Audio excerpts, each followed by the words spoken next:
Hi, people. I'm Jane. I'm 18 years old and I've just recently lost my granny.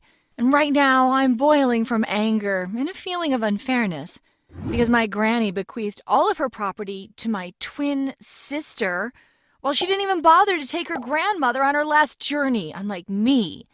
My twin sister Lily and I have practically nothing in common.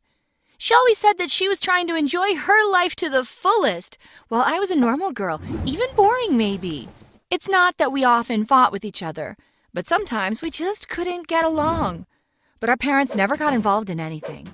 Sometimes when I tried to complain about Lily, Mom would even reprimand me for being a tattletale. I guess that's why I had this strong feeling that our parents loved Lily a little bit more than me. By the beginning of high school, I got so irritated with people saying how similar we were that even on social networks I tried not to upload our common photos. By the way, Lily also perceived our similarity without much enthusiasm, so to speak. So the older we got, the more she tried to stand out with her behavior. And by the time I was in my first romantic relationship, even though it was mostly online, Lily was already in full swing in a relationship with a high school student. By the way, speaking of that very boyfriend of mine, he kinda has a direct bearing on what happened next in this story. We met each other under pretty unusual circumstances. He dialed the wrong number on his cell phone and accidentally called me. He said that he fell in love with my voice.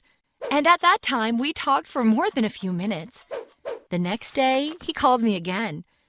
I don't know why I did this. Everything probably seemed so romantic and magical for 16-year-old me, and I agreed to tell him how to find me on social networks, and our relationship sort of migrated into an online one.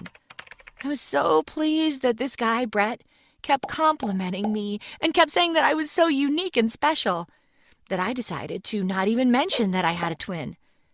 Our romance was developing really slowly. We chatted for almost 2 months without seeing each other when Lily kind of guessed about our relationship and began saying that he might be a freak or something if he didn't want to see me in person. Her words sort of got stuck in my head, and at some point I decided to take the initiative to set a date. Brett turned out to be just perfect, and it seemed to me that he liked me too. But then, after a couple days, he suddenly called and made a scene, starting to accuse me of cheating. It took me a while to understand what was wrong.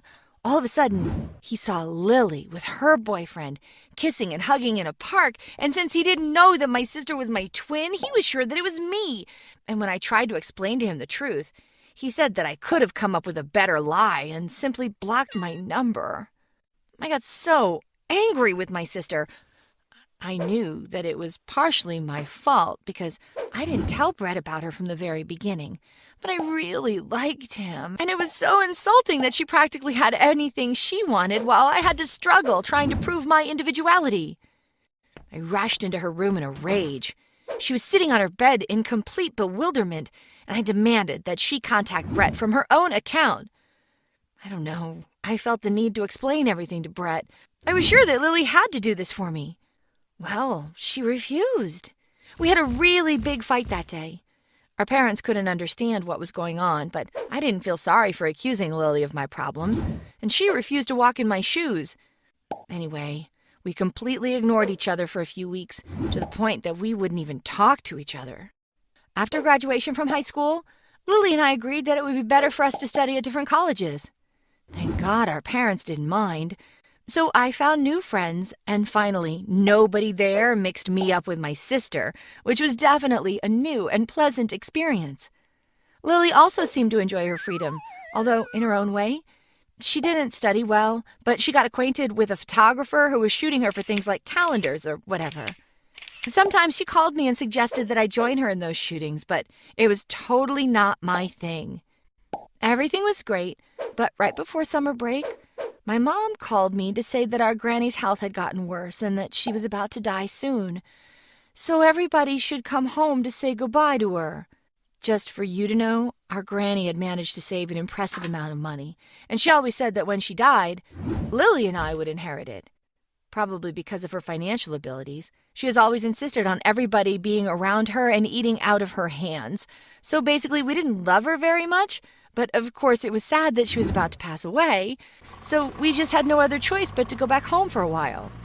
When I came home, it turned out that Lily had a special photo shoot that she couldn't miss, so she was going to join us a week later.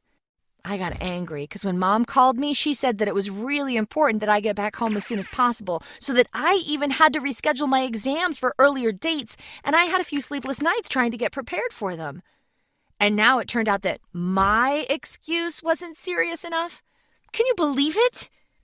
But the worst thing happened when I thought it over and tried to explain to my mom and dad how wrong everything was, especially taking into account Granny's temper. My parents only said that it was not a big deal and that, for her, I would have to pretend that I was me and Lily at the same time, so that she does not get angry. What? I mean, of course Granny was already so old and had really poor eyesight, but it was just outrageous that I had to cover my sister's back while she was posing in front of cameras.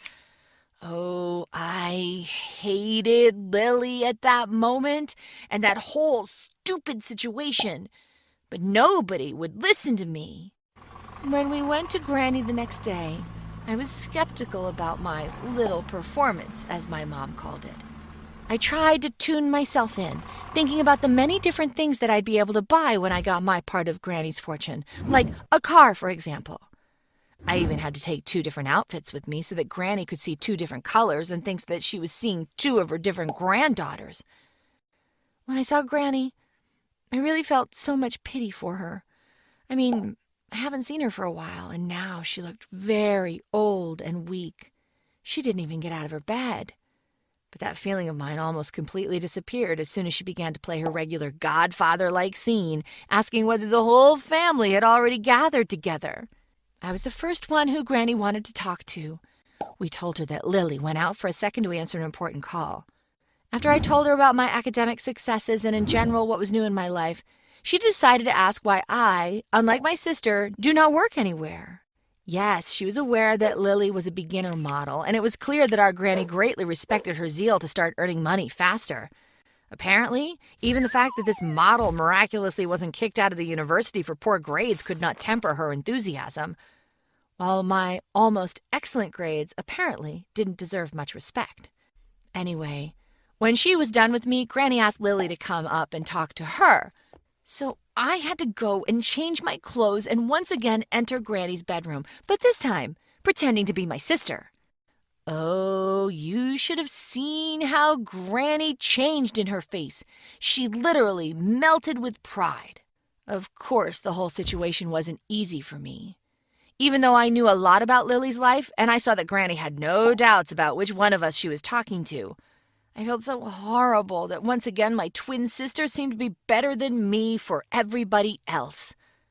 This nightmare of mine lasted for a couple of more days. I kept pretending while Lily kept posing. I tried to call her to say that she needed to hurry up since Granny's health was getting worse day by day, and as you probably have guessed, she has to talk to Lily more than to Jane. But my sister apparently was too busy to think about that foolish family stuff, 'cause she barely talked to me. This made me angry, but my parents' reaction was even more outrageous when they kept saying that I just needed to be patient. Unfortunately, Granny passed away before Lily, the real one, managed to see her. It happened right before the day she arrived. And I don't know how that poor old sick lady managed to contact her lawyer, but it turned out that Granny got so impressed with Lily, the one that I pretended to be, that she left all her money to her. Meanwhile, I only inherited her book collection and a vintage ring, which could be probably worth something. I can't find the words to tell you about my indignation and about how insulted I was with all that. My parents agreed that it was unfair, but they still said that this was Granny's last will and that they could do nothing about it. Lily was on top of the world when she found out about her easy money. Frankly, she offered me a small amount of her money, but it was so insignificant compared to what I expected to get that I refused to take anything from her. Now I have minimized all my contact with my family. When my mom calls, I just usually tell her that everything is okay. Well, without any details. And I prefer to not talk to Lily at all. No matter how insulting this may sound, I don't think she's worried about that. Do you think that I did the right thing? Or maybe I should have fought for this inheritance? Leave your thoughts in the comment section below this video. And don't forget to subscribe to